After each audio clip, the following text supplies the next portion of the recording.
selamat pagi. Gimana kabarnya? Masih pada semangat dong? Baik. Perkenalkan, nama saya Chelsea Ramadhania Marilia, bisa dipanggil Ceci, dari OSIS SMP Pembangunan Jaya, akan memandu kegiatan Career and Culture Day di breakout room pembahasan Lifestyle, Content Creator, and Corporate Lawyer. Nah, narasumber kita adalah Kak Dea Nanda Ayusa Putri. Sebelum itu, aku mau menceritakan sedikit tentang Kak Dea. Jadi, Kak Dea lahir di Jakarta tanggal 29 Agustus 1998. Beliau pernah bekerja sebagai digital content creator, lalu junior associate, terus jadi guest speaker of Gerakan Nasional Literasi Digital 2021, dan masih banyak lagi. Keren banget ya. Nah, Kak Dea Nanda ini dulu sekolah di Universitas Indonesia dari Agustus 2016 sampai Agustus 2020. Dan melanjutkan edukasinya di Pendidikan Khusus Profesi Advokat atau PKPA. Dan kerennya nih guys, Kak Dea Nanda ini alumni SMP Pembangunan Jaya loh. SMP apa SMA, Kak? SMA ya, Kak? Aku dari TK di Pembangunan Jaya, jadi dari TK Kak, ke seru SMA banget Pembangunan berarti ya. Jaya. Iya. Iya, seru banget. Nah, tapi belum selesai nih guys. Tahu nggak sih Kak Dea Nanda ini pernah juara 1 di L'Oreal Girls Science Cup loh. Selain itu, juga masih banyak lagi pengalaman-pengalaman Kak Dea yang menarik banget dan pastinya patut kita contoh. Buat yang masih penasaran sama pengalaman-pengalaman kerennya Kak Dea, boleh kepoin Instagram dan TikTok-nya Kak Dea, @dndea. Nah, hari ini Kak Dea Nanda akan menjelaskan materi Millennials Good at Seeking Opportunities. Kita langsung sapa aja yuk ke Kak Dea. Hai Kak Dea, gimana kabarnya hari ini? Halo, baik Ceci, apa kabar? Baik juga dong. Nah, hari ini Kak Dea Nanda mau menjelaskan materi Lifestyle Content Creator and Corporate Lawyer. Tapi, kita langsung aja ya. Pasti pada nggak sabar dong untuk mendengarkan Kak Dea menjelaskan materinya ke kita. Nah, tanpa basa-basi, kepada Kak Dea Nanda dipersilakan. Semangat, Kak. Oke, aku share screen ya. Ya. Udah muncul? Udah. Oke, selamat pagi semuanya Bapak Ibu Guru dan teman-teman semua. Salam kenal, aku Dea. Biasanya aku kalau di Instagram dikenalnya Dea. Nah, di sini aku mau sharing tentang millennials good at seeking opportunities karena sebenarnya aku udah jadi content creator tuh dari aku kelas SMA kelas 2. Jadi aku dari sekolah tuh udah hampir selalu nyari duit jajan sendiri. Alhamdulillah, aku seumur hidupku semenjak jadi content creator hampir ujung kepala sampai ujung kaki tuh sponsor. Aku jarang banget beli barang baru karena aku ngepromosin barang, aku dibayar, aku dapat barang gratis juga gitu. Jadi bener-bener lumayan banget buat saving. Nah, pasti hal pertama yang kita pikirin nih karena sekarang kan kita masa transisi ya dari dunia yang tatap muka jadi digital. Sebenarnya tuh content creator bisa nggak sih jadi main job atau jadi side job? Kalau aku sendiri, karena aku jadiin content creator ini hobi, aku jadiinnya tuh side job. Cuma aku sempat juga jadiin content creator ini sebagai main job. Karena sebenarnya secara kalau kita berfokus banget tuh lumayan banget pendapatannya dari content creator sendiri. Tapi kalau misalnya kita bisa gabung dua pekerjaan sekaligus, itu ya jadi bisa kali 2 kali lipat kayak gitu. Makanya aku ngejadiin content creator ini side job aku gitu. Nah, welcome to the life of content creator and corporate lawyer. Jadi meskipun aku content creator, rambutku biru, mungkin aku kelihatannya jarang sekolah dan lain-lain, sebenarnya aku termasuk anak yang rajin dulu, cuma rajin telat sekolah juga aja gitu. Jadi meskipun aku kesannya content creator kan jarang belajar ya, sebenarnya tuh aku dulu termasuk yang selalu 10 besar, terus aku juga dulu IPA, hampir mau jadi dokter, tapi malah jadinya hukum. Pokoknya aku bener-bener awal-awal tuh bingung banget ya milih karir kayak, ini gue mau jadi apa sih sebenarnya, kok pindah-pindah mulu gitu dari IPA ke hukum sekarang gue jadi content creator yang nggak ada hubungannya sama itu semua. Nah, itu semua udah aku lalui. Jadi kenapa aku kira mutusin buat pilih 2 pekerjaan? Karena sekarang ini kita harus pintar-pintar cari peluang, kita udah milenial, harus bisa bersaing, dan makin kita punya value lebih tuh makin dilihat dan bisa lebih gampang itu dapat uang dan lebih terkenalnya gitu. Nah, sebenarnya apa sih content creator itu sendiri? Kenapa harus content creator dan sama nggak sama social media marketing yang dibawain sama teman aku tadi, Rinov ya kalau nggak salah. Nah, content creator itu secara nggak langsung adalah kita bikin konten buat ngepromosin suatu brand. Nah, bedanya sama social media marketing, Kalau misalnya nih, kita social media marketing cuma boleh pilih satu brand, kalau content creator aku udah pernah kerja sama ini semua. Jadi aku pernah ngepromosiin XL, Scarlett, Three Monkeys, Shopee, Lazada, segala macam itu aku udah pernah.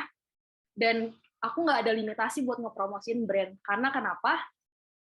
Karena akulah brandnya di sini.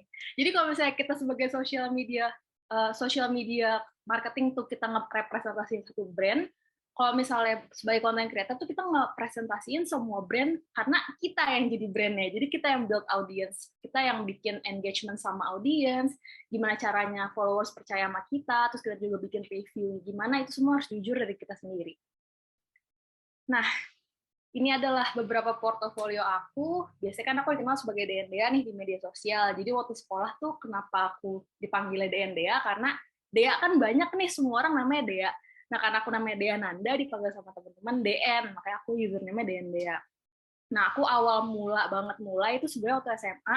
Ini aku awalnya jadi food blogger dulu. Jadi awalnya aku nggak berniat jadi content creator ya. Intinya tuh aku awalnya cuma kayak iseng suka nulis, suka sharing, suka makan. Jadi aku bikin blog isinya aku nge-review makanan. Tapi awalnya aku nggak niat buat dijadiin suatu profesi gitu. Tapi ternyata seiring berjalannya waktu, karena aku sering nge-review brand, jadi dikontak sama Zomato pertama kali. Zomato itu dia ngadain gathering foodie, semua food blogger diundang. Nah, dari situlah akhirnya build network, jadi banyak banget kenal sama brand-brand lain dan kenal sama orang juga. Nah, waktu itu aku juga yang termuda, jadi belum ada. Jadi nggak ada anak SMA jadi food blogger yang diundang sama Zomato. Jadi kan waktu aku datang tuh semua pada shock itu kayak, hah masih SMA, masih kecil banget kayak gitu. Cuma intinya pede aja, mau masih kecil kayak atau gimana, kita harus pede, harus percaya diri dan ngebawain diri kita ya. Ini kita gitu brandnya. Nah, ini aku ada beberapa sosial media yang aku lagi kembangin. Pertama kan aku emang startnya di blog nih, ada advlog namanya itu Food sama Lifestyle. Cuma karena aku sekarang nyambi sama corporate lawyer, bener-bener nggak, kadang tuh nggak sempet ngeblok lagi, jadi aku blog lumayan terbengkalai. Akhirnya aku lebih banyak fokus di Instagram sama TikTok, karena kan ketika bikin konten di Instagram sama TikTok tuh waktunya nggak perlu selama bikin blog kayak gitu. Terus aku juga ada beberapa channel YouTube. Ini juga aku nggak terlalu sempat megang, cuma paling buat iseng-iseng aja. Kadang tuh ada brand juga yang mau promosi ke YouTube. Jadi buat jadi social media content creator tuh boleh banget punya platform di mana aja dan boleh beda-beda juga kategorinya sebenarnya. Kayaknya aku ada beberapa kategorisasi. Kayak kalau di blog aku lebih ke food sama lifestyle, kalau Instagram aku beauty fashion lifestyle, TikTok aku karena TikTok isinya yang audiens suka yang lucu-lucu, bisa aku ngejokes segala macam dan ada lain-lain sebagainya. Terus gimana sih caranya jadi content creator nih? Pasti kan ini yang paling orang pertanyakan kan, content creator tuh sebenarnya harus banyak gak sih followersnya, harus 100.000, 50.000, 40.000, itu sebenarnya enggak. Intinya tuh jadi content creator dibagi 3 kategorisasi. Pertama itu content creator yang masih nano, itu biasanya yang followers di bawah 1.000. Terus ada mikro, itu yang di bawah 50.000, yang di bawah 100.000, ada range-range gitu, sama yang udah makro tuh udah di atas 100.000. Nah, jadi intinya jangan terpaku sama followers, tapi buat jadi content creator tuh kita harus mulai dari bikin konten yang berkualitas. Nih, ini adalah beberapa skill-skill yang diperlukan buat jadi content creator. Pertama, kuncinya buat jadi content creator tuh harus confident. Kedua, mampu memberi informasi yang berguna, up to date, dan bukan hoax. Ketiga, bisa menyampaikan informasi yang positif, terus dibutuhkan juga sama orang lain supaya orang lain baca. Terus yang keempat, harus kreatif, out of the box, sama autentik. Yang kelima, build audience, network, sama connection aku bilang tadi. Dan yang keenam itu mempelajari dan memahami brand yang kita representasikan. Nah, sebenarnya materi buat jadi content creator ini banyak banget dan luas banget, karena di sosial media yang dicari nggak cuma soal beauty, nggak cuma soal food, tapi kalau misalnya dari aku sendiri, aku pernah nyoba start sharing-sharing soal hukum karena aku lawyering juga, itu juga banyak banget yang penasaran dan jadinya bisa nge-build audience yang emang fokusnya ke bidang hukum. Jadi misalnya kita punya kesukaan apa gitu, misalnya kita suka nge-review anime gitu, kita bisa nge-review anime tuh di sosial media dan pasti bakal ada audiensnya yang suka ngebacain anime tuh bakal baca review kita. Nah, ini nih titik-titik awalnya aku mulai. Jadi pertama aku cek dulu nih kemampuannya di bidang apa. Misalnya kita suka nulis atau kita lebih suka public speaking. Nah, kalau nulis tuh mendingan kita start di blog atau di kayak di caption-caption di IG story atau kita bikin Instagram terus didesain pakai Canva kayak tulisan-tulisan itu bisa banget. Atau kalau kita sukanya public speaking, kita bisa start bikin podcast atau bikin YouTube yang isinya itu kita speaking gitu aja. Nah, ini semua nggak harus kita punya sekaligus di awal, tapi kita bisa merintis dari satu-satu. Kayak aku awalnya, aku nggak punya skill fotografi sama sekali, aku moto makanan ya udah moto aja gitu. Tapi karena aku suka nulis review makanan, makanya aku start di blog. Gitu. Terus yang kedua, cek minat kita tuh di bidang apa. Ada banyak banget kategorisasi yang kayak aku bilang, ada fashion and beauty, food and photography, travel videography, finance juga bisa kita bahas, lifestyle humor juga bisa, atau misalnya kita mau bahas tentang matematika gitu. Kita bisa bahas tuh cara kita ngejawab pertanyaan soal matematika di pelajaran tuh gimana, itu bisa kita sharing semua sekarang di media sosial. Dan pasti kalau kita fokus ke matematika, banyak student-student yang bakal nyari gimana ini cara ngerjain PR. Nah, itu bisa salah satu jadi materi juga nih buat jadi bahan konten gitu. Ini lo gue ngerjain PR kayak gini. Jadi lo bisa ngajarin teman-teman juga lewat sosial media, teman-teman jadi nggak perlu ngechat, nggak harus ngajarin satu-satu, gitu bisa langsung share di sosial media, nih caranya ngejawab pertanyaan kayak gitu. Terus mulai pilih nih platformnya dari mana.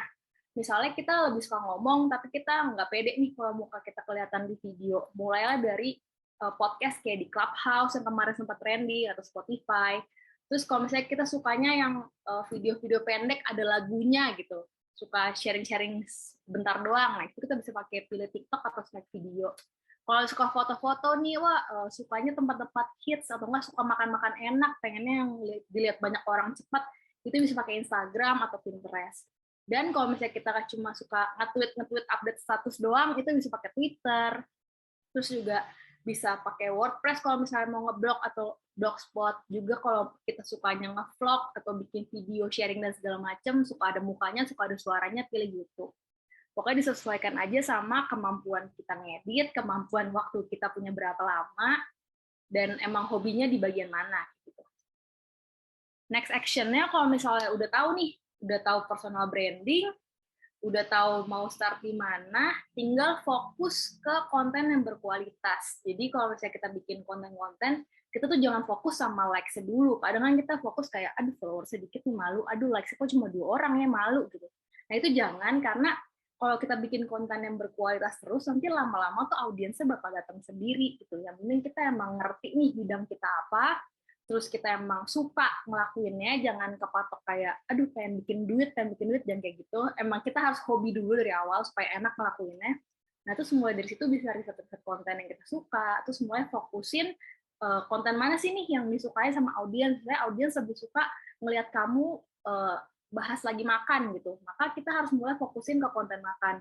Tapi kalau audiens ternyata lebih suka lihat kamu bahas pelajaran, berarti kamu mulai bahas konten-konten soal pelajaran di akun itu.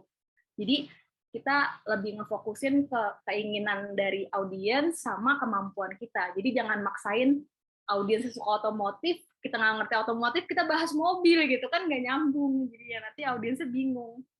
Nah, terus aplikasi apa aja sih yang bisa ngedukung pekerjaan content creator? Ini penting banget aplikasi-aplikasi ini karena bisa bikin apa yang kita sajiin tuh lebih menarik. Pertama itu foto editing. Ada Lightroom, ada Snapseed, terus ini juga ada PixArt. Nah, itu semua ada di handphone, dan itu semuanya gratis, karena aku juga anaknya sukanya yang gratisan, nggak suka yang terlalu mahal-mahal. Jadi ini tinggal di-download aja, terus bisa ngatur kayak cahaya, kalau misalnya kita foto di tempat gelap, dan sebagainya, semua ada di YouTube cara makainya. Terus yang kedua, ini ada foto editing juga. Loh, sama ya 2 slide-nya. Oke, kita skip berarti. Terus ada video editing. Video editing ini pertama ada CapCut, ada InShot, ada Final Cut Pro. Nah, kalau yang CapCut sama InShot ini bisa di handphone. Aku ada di handphone aku juga pakai. Tapi kalau misalnya mau yang lebih ribet kayak buat YouTube yang ada efek-efek bunyi bounce-nya lah, ada yang kayak di variety show gitu, harus pakai Final Cut Pro. Nah, coba Final Cut Pro ini bayar. Jadi menurut aku sih mendingan pakai yang gratisan dulu kalau awal baru start ya. Terus selanjutnya juga ada editing-editing lainnya, contohnya Canva. Ini aku presentasi bikin PPT pakai Canva. Dulu aku juga pernah pakai Prezi, bahkan dulu karya tulis aku waktu SMA tentang Prezi. Terus itu ada Photoshop juga. Photoshop ini kalau udah lebih jago buat ngedit-ngeditnya, sama ada Animaker. Animaker ini gratis. Aku baru banget belajar juga, dan kita kayak bisa gambar-gambar sendiri, terus ntar gambarnya jadi berubah animasi gitu. Lucu sih, cuma emang agak harus suka gambar gitu. Nah, so far itu aja sih kalau misalnya tentang content creator. Mungkin nanti ada pertanyaan-pertanyaan, boleh seputar corporate lawyer juga, kenapa milih lawyering dari IPA itu juga boleh. Jadi, terima kasih semuanya. Oke, nah itu dia teman-teman. Tepuk tangan dulu dong buat Kak Dea. Jadi tuh kalau misalnya jadi content creator tuh jatuhnya jadi kayak I am the brand ya Kak. Kayak Wah. ya gitu. Terus pastinya kalau jadi content creator tuh harus pede. Terus kalau misalnya nge-review makanan tuh harus jujur, kreatif, dan bermanfaat kan ya Kak? Benar banget. Nggak harus mentingin followers, yang penting itu tadi kreatif, jujur, dan bermanfaat. Terus sebenarnya tuh kalau kita suka dalam satu bidang, misalnya kayak tadi fashion gitu, kita bisa mulai jadi content creator ya dari hal kecil. Kayak contohnya kita pesen makanan atau pesen baju, terus kita review, kita masukin story, itu bisa mulai jadi content creator ternyata ya. Bener banget. Justru bahkan sekarang berdasarkan penelitian dari brand-brand ya, kan aku juga belajar soal brand-brand, itu brand sekarang lebih ngejarin influencer-influencer atau content creator yang followersnya justru masih kecil-kecil karena audiens dia lebih percaya sama rekomendasi dari teman-teman dekat yang circle masih kecil. Iya, iya. Benar-benar. Oke, kalau gitu. Setelah kita dengar, pasti teman-teman punya banyak pertanyaan, kan? Kalau begitu, yuk langsung aja kita masuk ke sesi tanya-jawab. Buat teman-teman yang mau bertanya, bisa langsung nyalain mic-nya, terus sebutin nama sama kelas kalian. Atau bisa juga di kolom chat, tulis nama kelas juga. Silakan yang mau bertanya. Yuk, tanya yuk. Kak, aku mau bertanya, Kak. Ya. Halo, nama aku Zaza dari kelas 8A. Nah, aku mau nanya nih, gimana sih cara dapet ide-ide itu untuk konten gitu, Kak? Oke. Aku jawab langsung atau ditampung dulu nih? Cici? Boleh dijawab langsung, Kak, mumpung belum ada yang tahu. Kalau aku biasanya ide tuh muncul di saat-saat tidak terduga. Kalau misalnya autentik dari aku sendiri, ide bisa aja muncul pas aku lagi makan, pas aku lagi webinar gini, tiba-tiba aku muncul ide mau bahas apa. Itu bisa kapan aja, tapi kalau misalnya udah mentok banget nih, kayak, aduh mau bikin konten apa nih gue hari ini. Biasa aku tuh ngeliatin yang lain-lain dulu, karena pasti kan kita harus join the trend. Misalnya lagi ada trend foto di background putih gitu misalnya, pasti aku nanti akan berpikiran kayak, oh minggu ini gue foto di background putih aja deh gitu. Terus misalnya ada makanan yang baru rilis gitu. Kalau dulu awal-awal aku belum di endorse sama brand, awal-awal aku ngerintis banget karena aku suka makan, jadi aku lumayan pengen ikutin makanan-makanan yang baru tren keluar sih. Kayak misalnya dulu McD gulai baru keluar gitu. Pasti aku langsung cobain tuh McD gulai. Karena menurut aku selain aku bisa mencoba, aku happy, aku bisa sharing juga ke yang lain, nih beneran enak gak sih nih McD gulai, apa cuma promosian influencer doang nih, kayak gitu. Nah, biasanya tuh kalau misalnya ide konten pasti muncul kalau misalnya kita udah nge-experience sesuatu hal yang baru atau nge-experience sesuatu yang kita mau sharing ke orang lain. Tapi kalau ide kontennya yang macam-macam jokes atau konten hukum gitu kan kita nggak bisa sharing asal ya. Karena kadang kan jokes ada yang ofensif, ada yang bisa nyinggung orang lain, atau konten hukum ada yang salah gitu kalau kita nggak research dulu. Nah itu bisa aku selalu riset dulu nih. Kayak misalnya konten hukum aku lagi mau bahas tentang perjanjian pranikah. Aku pasti kayak nyari tahu dulu, bener nggak sih nih perjanjian pranikah prakteknya kayak gini, kalau misalnya ada klien yang kasusnya A, apakah bisa diaplikasikan jawaban yang B. Nah, itu semua harus di-riset dulu tuh. Nggak bisa asal-asal sharing, karena kan aku juga waktu itu sempat jadi narasumber untuk digitalnya Kominfo kan. Terus aku juga ngebawa topiknya adalah nggak boleh nge-share hoax atau berita-berita yang salah. Jadi dari itu pun branding aku nggak mungkin aku kayak asal-asalan nge-share ke audiens gitu tanpa aku paham dulu apa yang mau aku sharing. Nah, ide-idenya itu sendiri, kadang kalau misalnya lagi mentok banget, ya kita ikutan tren yang ada, atau dari apa yang udah di-post sama orang lain, itu biasanya kita kayak ngemodif lagi, tapi kita nulisin gitu, misalnya impersonate atau ideas by siapa gitu. Biasanya ada tulisannya IB singkatannya. Makanya kadang kalau kita main TikTok atau main IG, itu pasti suka ada yang nyantumin source, kalau nggak S, itu IB. Gitu.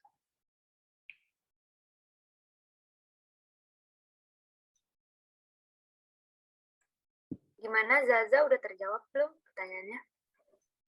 Udah, makasih Kak. Sama-sama.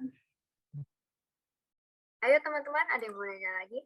Ada yang mau nanya mungkin tentang hukum juga nggak apa-apa. Kalau mau nanya soal lawyering, gimana cara aku masuk hukum dari IPA? Kalau belum ada yang mau bertanya, aku mau tanya nih Kak. Pernah nggak Kakak nge-review produk, terus ada kayak komen yang negatif, kayak contohnya, itu pasti bohongan tuh, soalnya misalnya nge-review lotion, komennya ada yang negatif, contohnya, nggak bener nih, soalnya di aku nggak ngefek, gini. Pernah dong, aku pernah.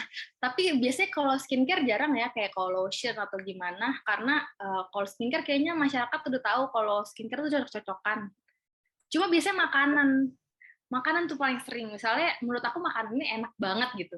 Menurut yang lain tuh makanannya biasa aja. Terus atau enggak servis, misalnya ada servis di restoran, sebenarnya servisnya ke customer A ini jelek, tapi ke aku servisnya bagus. Nah kadang itu aku juga bingung ya, kalau misalnya makanan kan taste kita pasti beda-beda dong, sama aja kayak kulit. Tapi karena kita nggak boleh nutup opini orang lain, biasanya sih kalau aku ada yang komen-komen kayak ini menurut gue nggak enak, aku sih kayak ya udah biarin aja dia di tempat komen, karena kan itu tugas brandnya dong buat nge-reach out dan nanya. Paling aku cuma infoin kalau ini ada komen yang nggak enak nih di postingan gue gitu, gue udah nyampein yang jujur gitu. Nah, biasanya itu yang nge-tackle tuh langsung brandnya, bisa PR brandnya langsung nge-kontak kenapa nggak enak atau kenapa pelayanannya salah kayak gitu. Karena kan susahnya nge-review kalau udah jadi, kalau sebagai content creator tuh kalau kita diundang sama brand, pasti service yang dikasih ke kita sama service yang dikasih ke customer suka beda. Kayak karena mereka tahu nih kalau content creator kan mereka bakal nge-review, aku bakal nge-review. Kalau misalnya mereka ngasih service ke akunnya nggak baik, reviewku udah pasti apaan nih servisnya kok begini kan kayak gitu. Jadi sebenarnya yang susah di review adalah service, karena kalau service itu ke aku dan ke orang lain, ke customer beneran bisa beda. Cuma biasanya sih ya itu sih, kalau ada komen negatif aku langsung kontak brandnya langsung, bilang kayak ini kok ada komen gini di tempat gue, katanya service-nya kurang. Nah biasanya kalau brand yang bener, aku pernah dapat brand yang bener sama brand nggak bener nih. Kalau brand bener tuh mereka kayak langsung nge-handle ke customernya gitu, kayak bilang oh ya minta maaf lalala. Kalau brand nggak bener tuh mereka nyuruh delete aja komennya gitu. Nah tapi kalau misalnya ada brand yang nyuruh delete aja komennya, aku nggak pernah ikutin sih. Aku kayak bilang nggak bisa ya kak, nggak bisa nge-delete komen dari review orang lain, coba kakak aja yang handle, bisa kayak gitu. Cuma kadang ada brand yang kayak ya udah kak biarin aja komennya kayak gitu, nanti kita jadiin buat apa, kayak feedback buat kita, next service kita bakal lebih baik lagi kayak gitu. Jadi tergantung brandnya juga sih kalau udah kayak gitu. Cuma kalau aku sendiri, misalnya aku di endorse, pernah aku di endorse skincare, bukannya jadi mulus, aku malah jadi jerawatan. Itu aku akhirnya bilang ke brandnya kayak aku nggak cocok nih, aku nggak bisa nge-review kalau misalnya aku nggak cocok kayak gini. Nah biasanya mereka kalau misalnya mereka free endorsement, kan kadang ada dua jenis nih, ada paid endorsement sama free endorsement. Enaknya free endorsement tuh kalau aku nggak cocok, aku bisa bilang terus ya udah gitu, barangnya jadi ya udah gitu, karena nggak cocok jadi dibiarin.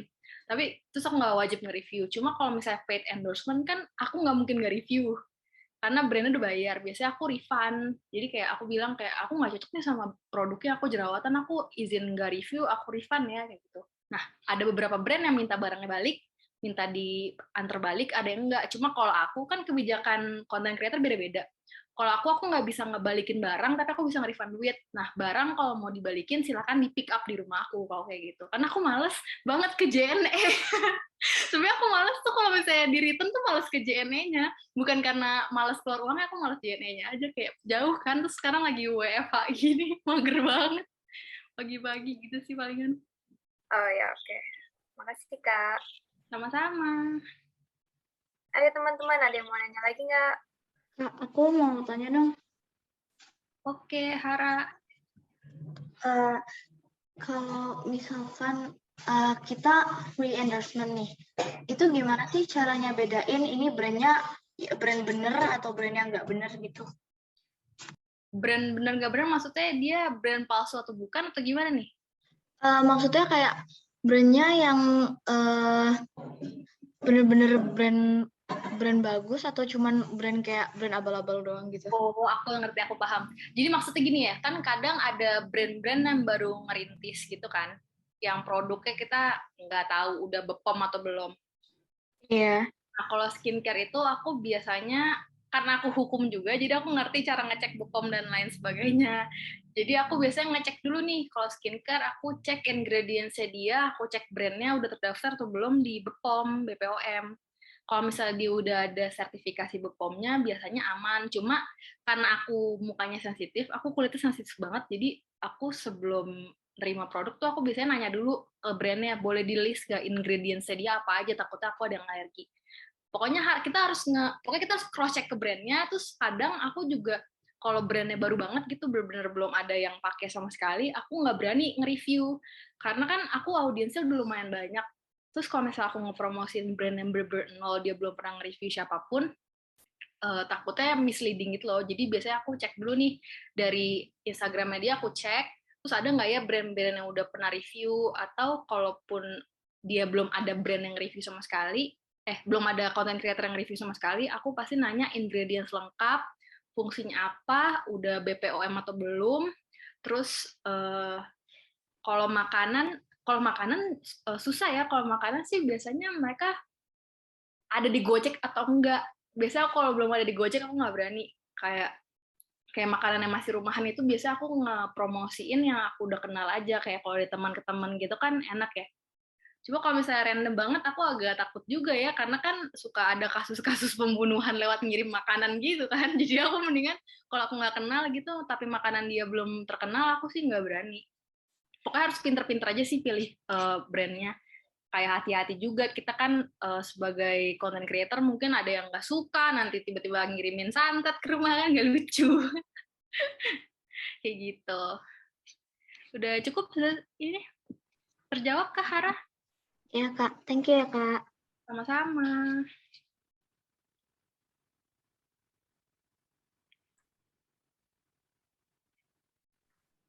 Dia, aku boleh nanya nggak? Iya, boleh. Dengan siapa? Tasya 8C. Oke, Tasya. Jadi, apa sih Kak yang harus dipersiapkan gitu kalau masuk fakultas hukum? Kayak hal-hal simpel yang harus kita ketahui. Oke, kalau dari Fakultas Hukum, kamu cara masuknya harus ada dua nih caranya kalau mau UI. Pertama, kamu mau masuknya diundang, atau kamu mau masuknya ujian mandiri. Nah, kalau dulu kan aku IPA. Dulu aku IPA, tapi aku anaknya tuh agak mager gitu loh, ikut bimbel buat ujian ulang gitu. Kayak aku pengennya dari aku sekolah, ya dari nilai gue yang gue dapat selama ini, ya gue diundang gitu. Aku nggak mau tuh tes-tes mager kan. Terus gitu, ya udah akhirnya kalau aku sih dari SMA kelas 1, karena aku belum tahu mau ngambil jurusan apa sampai aku kelas 3 SMA, aku nggak tahu mau kuliah apa. Jadi aku dari SMA kelas 1 tuh aku udah bener-bener belajar terus, ikut lomba. Dan ternyata undangannya aku dapet tuh justru kuotanya karena nilai plus lomba. Jadi aku ikutnya dari talent scouting, aku diundang. Nah, menurut aku sih kalau kalau misalnya emang kamu anak yang mager ikutan bimbel dan lain-lain, kamu masih pengen ngejalanin hobi, mendingan belajar mulai nabung nilai itu dari kelas 1 SMA. Jadi dari SMA udah mulai nabung supaya nanti kita kuliahnya udah nggak pusing lagi nyari kampus, langsung diundang. Tapi kalau misalnya emang pengen nggak yakin nih, kayak kalau dari nilai selama dari semester 1 SMA nggak mungkin keundang deh, nggak mungkin dapat kuota. Nah itu mendingan mulai ambil bimbel-bimbel kayak BTA atau Inten, karena mostly teman-teman aku yang di UI itu mereka dari bimbel, Inten, sama BTA. Aku nggak pernah nemu ada yang selain bimbel itu sih, jarang banget. Biasanya kalau bimbel pasti Inten sama BTA kalau di UI. Nah, cuma aku nanya sama mereka juga sih, belajarnya mati-matian nggak sih? Mati-matian kalau di bimbel sama BTA, lebih parah lagi. Jadi saran aku sih enakan nabung. Nabung kita emang rajin belajar dari SMA aja, jadi nanti udah tinggal menuai proses hasil yang kita dapatkan itu lebih gampang. Gitu. Kamu emang mau masuk hukum? Iya Kak, mau masuk. Orang tua ada yang hukum? Mama aku jurusan hukum.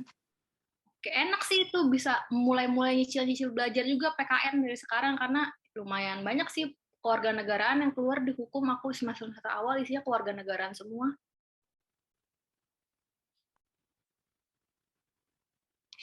Sama ini, kalau misalnya mau talent scouting, carilah sekolah yang banyak keterima talent scouting dan undangan-undangannya. Kayak PC kan banyak tuh mereka. Di angkatanku bahkan harusnya kan jatahnya 1 doang yang dapat undangan talent scouting. Tapi gak tau kenapa tiba-tiba 2 angkatanku. Sama-sama hukum. Yang dapat hukum harus 1 doang bolehnya. Tiba-tiba 2 dan dua-duanya internasional talent scouting.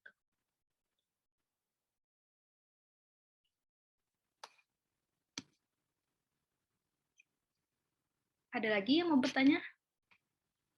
Kak, ya, perkenalkan nama saya Fatah di kelas 8A. Saya izin nanya, kakak mulai jadi content creator tuh dari SMA kan?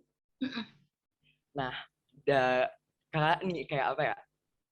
Setelah kakak menjadi content creator itu kayak ngebantu kakak gak sih buat masuk UI? Terus juga setelah kakak jadi content creator, kayak reaksi lingkungannya kakak tuh kayak gimana?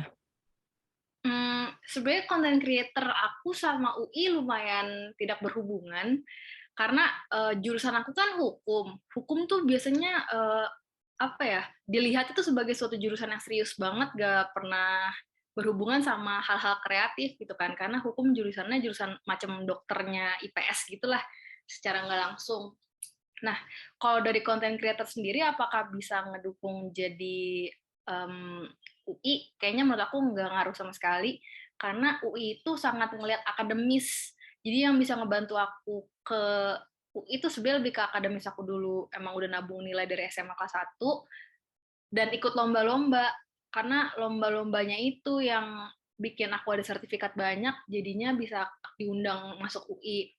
Tapi kalau content creator sendiri ini adalah lebih membantu ke duit jajan dan ke setelah aku lulus UI. Karena kamu pasti mikir kayak kalau lulusan UI dapat kerja gampang. Tapi kan aku kebetulan angkatan corona, jadi aku lulus pas banget pas baru corona ada di Indonesia tahun 2020. Dan itu tuh susah banget namanya cari kerja, karena semua perusahaan tuh nutup dan gak ada yang open lowongan, jadi kayak bener-bener susah banget gitu. Nah, yang ngebantu aku survive 1 tahun nggak kerja di bidang hukum tuh justru content creator, karena content creator meskipun pandemi, badai, semua datang tuh jalan terus pemasukan, kayak gitu sih sebenarnya. Bahkan even pendapatan aku sebagai content creator sampai sekarang lebih gede dibanding pendapatan aku sebagai corporate lawyer. Jadi aku kadang mikir kayak, apa gue lepas aja ya nih hukum gue jadi content creator-nya fokusin. Kadang-kadang aku mikir kayak gitu sih. Cuma karena content creator ini aku pengennya jadi hobi aja, aku nggak pengen jadi beban. Jadi content creator tuh kalau jadiin kerjaan banget, kadang aku suka stres karena dikejar-kejar deadline-nya sama brand kan, dan kita harus kreatif terus setiap hari, ada ide baru lagi, ada konten baru lagi. Nah itu kadang tuh pusing banget. Sedangkan kan kalau hukum kan kerjaannya monoton gitu-gitu aja kan, kayak hukum yang dianalisis hukum itu lagi, undang-undang itu lagi, peraturan itu lagi, yang nggak harus nuntut kreatif. Jadi ini sebenarnya tuh 2 pekerjaanku sesuatu yang bertolak belakang. Jadi sebenarnya kalau misalnya content creator sih aku sampai sekarang tetap saranin jadi hobi atau jadi uang jajan tambahan lah, ibaratnya kayak kita nih dari SMP pun udah bisa jadi content creator kalau kita mau. Misalnya nge-review squishy, nge-review apalah tuh mainan-mainan lucu, atau nge-review pelajaran yang kita pelajari di sekolah, itu bisa banget buat nambah-nambah uang jajan. Tapi kalau hukum itu bener-bener ya serius itu sih, seserius itu jurusannya. Karena aku sempat ngelepas konten kreatorku juga, food bloggerku tuh aku lepas gara-gara kuliah di UI itu aku hampir tiap hari begadang sampai jam 4 pagi cuma buat ngerjain tugas. Kayak emang harus ada apa ya, rasa ambisius yang cukup tinggi kalau mau masuk hukum UI, karena emang tugasnya tuh 500 kali lebih kejam dibanding tugas sekolah. 500 kali lebih kejam. Karena bisa cuma dalam sehari kita disuruh bikin makalah 80 halaman. Itu sehari harus kelar. Kan lumayan ya riset dan lain-lain, dan sumbernya tuh harus kayak 10 buku yang diambil dari perpustakaan, nggak boleh online kayak gitu, kayak harus sumber-sumbernya juga buku-buku yang tebal-tebal ini. Jadi kalau misalnya mau ngambil jurusan hukum, mendingan mulai dibiasain dari sekarang baca, terus ngebaca-bacain berita, terus pokoknya harus suka baca deh. Kalau nggak suka baca, kayaknya akan menderita deh masuk hukum. Ada lagi mau ditanyakan? Oke, terima kasih atas jawabannya. Sama-sama. Kak, ini ada yang nanya dari chat, dari Najib. Tanya, saya mau nanya, saya punya banyak hobi seperti gambar, virtual, fotografi game, dan bikin gameplay. Boleh dijadiin satu nggak? Katanya. Boleh. Boleh banget. Sebenarnya ini masih ngegabung sih, gambar, virtual fotografi game, bikin gameplay. Itu masih termasuk satu lingkup yang bisa jadiin satu sih, karena kan gambarnya mungkin gambar ini ya, grafik-grafik yang kayak di game-game gitu, mungkin karakter game atau apa. Terus virtual fotografi game juga berarti di dalam gamenya kan, dan bikin gameplay juga di dalam game. Sebenarnya masih bisa masuk topik satu yang bagus sih, jadi satu bidang. Mendingan dibikin YouTube, jadi pas proses gambarnya bisa dibikin YouTube, terus pas bikin gameplay, iya bagus sih YouTube ya, sebenarnya YouTube tuh oke banget. Cuma ya time consuming, jadi banyak ambil waktu banyak. Jadi kalau misalnya nggak mau bikin YouTube, ya saran aku sekarang kalau mau mulai mendingan TikTok, karena TikTok itu kan dia bentuknya dia kayak nyalurin konten kita ke orang-orang yang suka konten kita, jadi konten based. Kalau Instagram kan dia algoritmanya, dia nunjukin konten-konten yang banyak engagement-nya, yang banyak komentarnya, yang banyak followersnya gitu-gitu. Kalau TikTok itu enaknya walaupun followers kita 0, tapi kalau misalnya konten kita bagus dan sesuai sama audiens yang nyari, itu langsung bisa viral, langsung banyak yang nonton. Lebih gampang nyari followers di TikTok sebenarnya sekarang. Jadi menurut aku kalau mau mulai sekarang nih, mau jadi content creator, abis ini pengen bikin, coba jadi content creator, mendingan mulai dari TikTok. Itu. Apakah ada pertanyaan lain?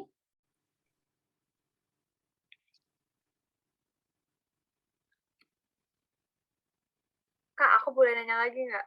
Boleh, boleh.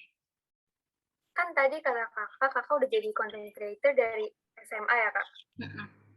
Nah, kakak tuh mulai dari nolnya tuh gimana? Kan misalnya nge-review makanan dari Gojek, terus di story, itu pasti kan Instagram public. Nah, kalau misalnya udah, nah itu kakak sebenarnya tuh hanya mereview secara iseng agar dinotis atau emang diminta? Kalau misalnya emang diminta sama brand tersebut, apa yang bikin kakak dinotis sama brand tersebut gitu? Kayak apakah kakak menaruh kayak accepting endorsement di bio gitu, misal? Aku sampai sekarang nggak pernah nulis accepting endorsement di bio Instagramku sama sekali. Nggak pernah kayak PP or endorsement, kontak apa itu nggak pernah. Aku awal mulanya dulu belum ada Gojek juga. Jadi dulu Instagram juga baru banget, belum ada TikTok, belum ada segala macamnya, pokoknya masih semua tuh di blog. Jadi awalnya aku ngefans sama blogger. Bloggernya namanya Jessie Yamada sama El Yamada sama dulu Eat and Treats. Kalau pernah dengar. Nah, mereka itu nge-review makanan sama lifestyle tuh di blog. Nah, entah mengapa gitu ya, aku yang lagi gabut waktu SMA kelas 2, aku kayak, kan dulu ada pelajaran komputer kan, ada pelajaran komputer di sekolah kan. Nah, aku tuh kalau lagi pelajaran komputer, aku ngebacainnya mereka. Jadi aku ngebacain blog mereka gitu kan. So kayak, pengen deh kayak gini, kayak keren aja gitu kan. Aku dulu mikir dibanding nulis diary, nggak ada yang baca, mendingan gue tulis di blog gitu. Dan nggak ngabis-ngabisin kertas kan, jadinya sayang lingkungan gitu kan kalau nggak pakai diary. Terus itu, jadi akhirnya aku mulailah bikin blog.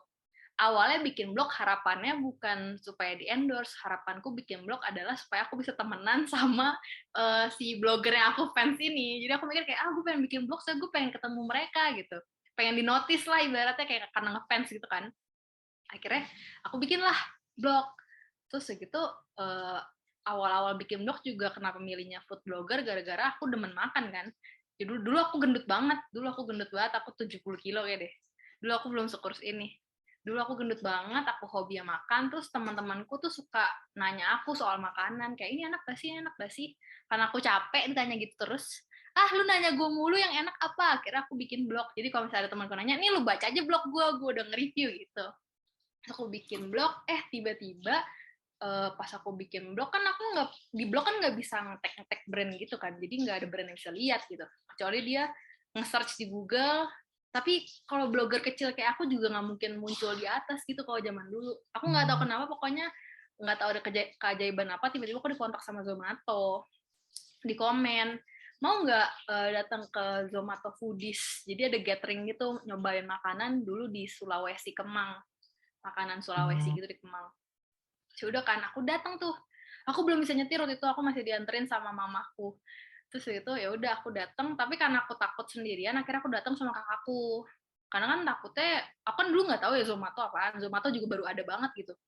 Terus aku datang, ternyata ya beneran real, kumpul sama orang-orang gitu dan kenalan akhirnya. Nah dari kenalan itu, akhirnya diundang-undang lagi sama brand lain, karena kan di busnya sama Zomato kan, mereka kayak yang promosiin nih Zomato Foodies. Nah dulu aku adalah angkatan food blogger pertama, jadi kalau yang pertama bangetnya itu generasi 1 lah, ibaratnya generasi satunya itu yang aku bilang eat and treats itu, aku generasi 2-nya, jadi bener-bener abis dia aku. Nah karena masih awal-awal, masih dikitnya di food blogger, jadi ke busnya lebih cepat, kayak boomingnya lebih cepat gitu, langsung terkenal lebih cepat. Terus udah beberapa lama, tapi kan aku kepotong UN. Jadi pas UN tuh aku sempat kayak, aduh udah deh, gue udahan dulu nih ngebloggingnya karena ganggu pelajaran. Jadi dulu aku anaknya akademis banget. Karena kan aku tuh ikut anak-anak lomba juga kan. Jadi aku sampai ke Shanghai waktu itu waktu menang L'Oreal, aku sampai presentasi ke Cina dan lain-lain. Terus akhirnya aku ngelepas nih blogger aku. Terus tiba-tiba aku keterima di UI. Makin nggak kepegang lagi food bloggingnya, karena food blogging tuh aku dulu sering banget, ini jangan dicontoh ya, aku sering banget bolos sekolah buat datang invitation makanan. Cuma, nah udah aku sering bolos sekolah buat datang invitation makanan, aku sering bolos juga karena aku ikut lomba. Jadi tuh aku kerjanya bolos dulu waktu sekolah. Karena aku juga dulu ekskul 2, aku ambil ekskul karya tulis, ilmiah remaja, KIR, kelompok ilmiah remaja, sama modern dance, sama satu lagi sinematografi.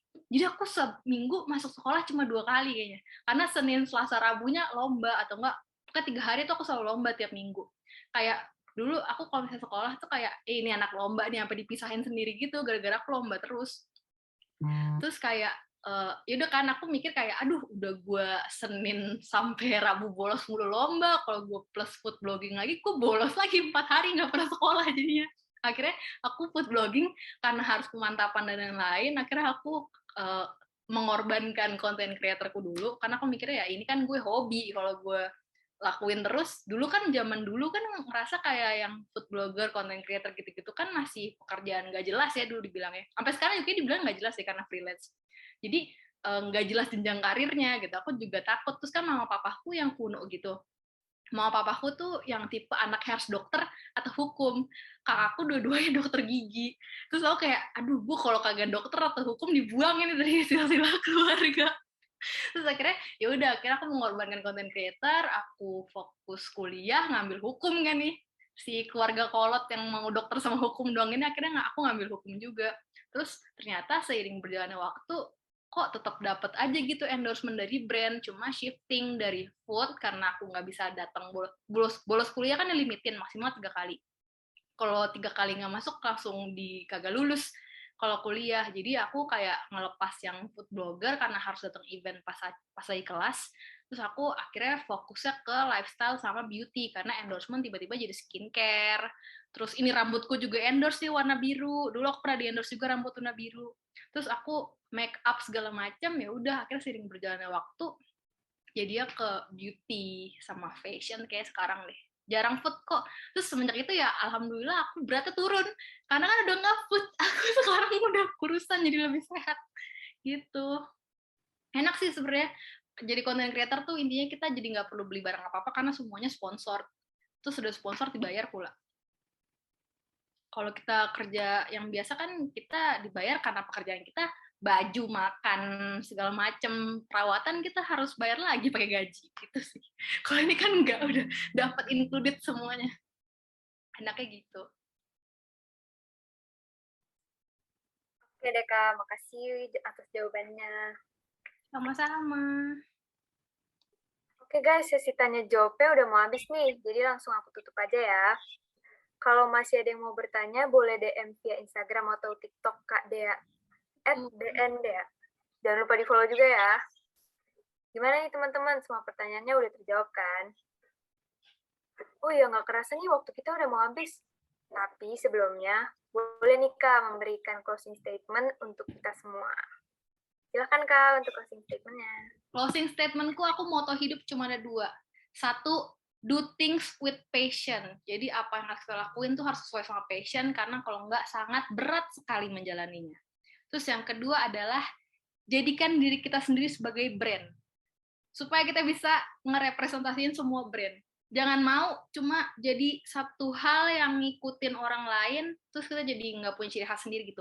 Pokoknya setiap kita punya ciri khas sendiri, semuanya jadi lebih mudah. Pokoknya dia 2, personal branding sama passion. Ya, 2 itu aja sih menurut aku.